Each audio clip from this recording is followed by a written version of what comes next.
언론 속 정책에 대한 오해부터 생활 속 궁금한 정책까지 짚어보는 정책 바로보기 시간입니다. 오늘은 첫 번째로 의사 수가 늘어나면 의료비가 늘어난다는 주장과 관련해 짚어보고요. 늘봄 학교 직원 채용 시 단기 계약을 유도했다는 언론 보도 내용 짚어봅니다. 마지막으로는 왜 벚꽃 축제는 시작됐는데 벚꽃은 피지 않고 있는지 그 이유에 대해 알아봅니다. 정부가 계속해서 대화를 요청하고 예산 논의에도 참여할 것을 제안했지만 의사들의 파업은 끝날 조짐을 보이지 않고 있는데요.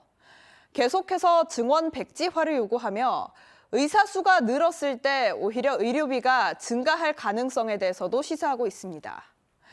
증원으로 인해 건보 재정을 악화시킬 거라는 건데 이와 관련해 보건복지부 측에서는 엉터리 주장이라며 강력히 반발하고 나섰습니다. 일반적으로 의료비는 진료받아야 하는 환자 수와 치료의 종류에 따른 것이지 의사 수와는 무관한데요. 오히려 65세 이상 고령자의 입원 일수는 20대의 17배 수준에 달하는 만큼 의료비가 늘어나는 진짜 원인은 인구 고령화라는 게 정부 입장입니다. 실제로 활동 의사 수 증가율과 건강보험 진료비 증가율을 나타낸 이 그래프를 확인해 보면요. 의사수 증가율이 높았던 2012년보다 의사수 증가율이 낮았던 2022년에 건강보험 진료비 증가율이 훨씬 높았다는 점을 확인할 수 있었습니다. 그러므로 분석 결과 등을 참고했을 때 의사가 늘면 의료비가 늘어난다는 의사단체의 주장, 사실이라 볼 수 없겠습니다. 저출산 대책의 일환으로 시작된 늘봄 학교는 방과 후 학교와 돌봄 교육을 통합 제공하는데요. 올해는 새 학기가 시작되면서 초등학교 1학년 학생들을 대상으로 늘봄 학교가 운영되고 있죠.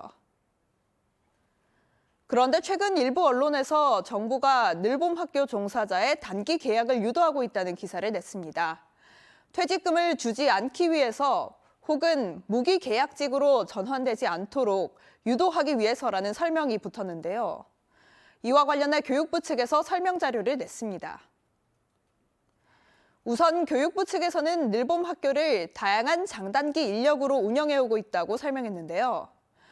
공무원부터 늘봄 실무직원, 단기 계약직 행정인력, 자원봉사자 등이 포함되어 있는 상황입니다. 그중 단기 계약직 행정인력은 그 개념 자체가 6개월, 1년 등 단기간 고용하는 인력이라는 건데요. 반면 늘봄 실무직원은 무기계약직 형태로 고용되는 인원입니다. 현재 교육부 측은 우선적으로 무기계약직인 늘봄 실무직원 확대 배치를 위한 총액 인건비를 시도교육청에 배정했다고 밝혔는데요.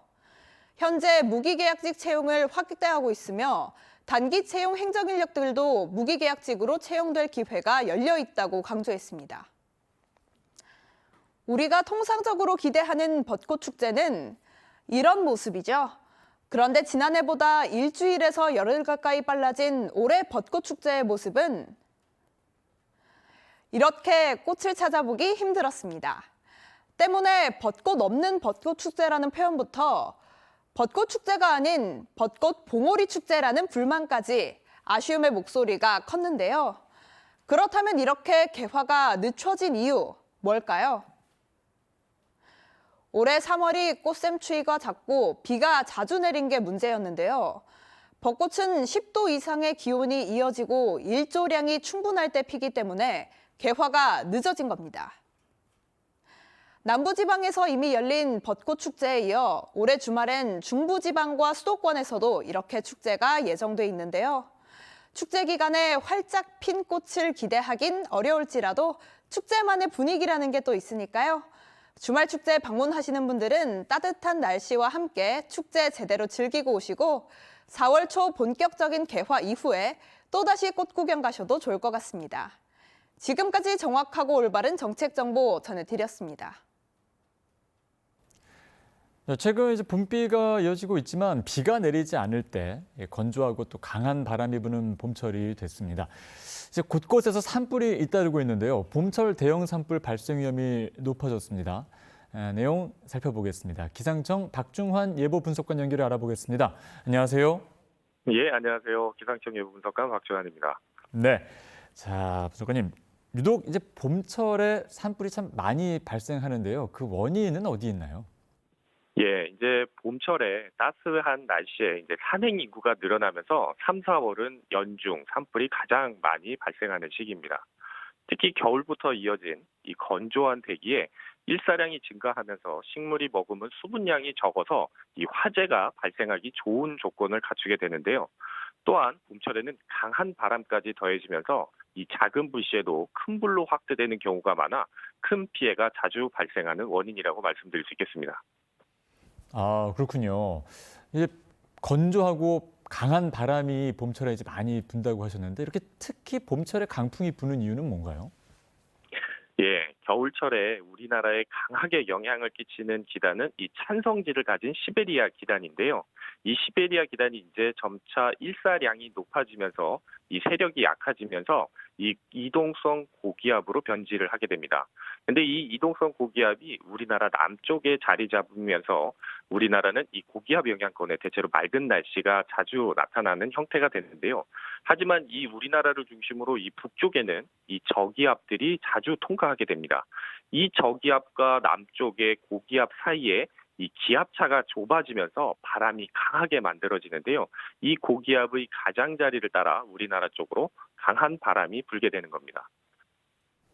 네, 참 이렇게 봄철에 강한 바람이 부는 이제 대한민국인데 아무래도 중요한 건 올해 아니겠습니까? 올해 상황은 어떻습니까? 네, 지난 겨울철 잘 아시겠지만 평년보다 많은 강수량을 보였습니다. 지금 현재 태백산맥의 주요 높은 봉우리는 아직까지도 눈을 볼 수 있을 정도로 많은 눈이 내려 있는 상황인데요. 앞서 설명드린 것처럼 현재까지는 건조한 상황은 아닙니다. 하지만 봄철 동안 예상되는 강수량도 이 평년과 비교해 적지 않을 것으로 예상되는데요. 이 건조한 조건 외에 이 강한 바람과 높은 기온으로 인해 산불 등 화재에 매우 취약한 계절이니만큼 앞으로도 화재 예방에 각별한 주의가 필요하다고 말씀드릴 수 있겠습니다. 네, 자 지금까지 봄철 산불에 대해서 기상청 박중환 예보 분석관과 함께 자세히 짚어봤습니다. 오늘 말씀 고맙습니다. 예, 감사합니다.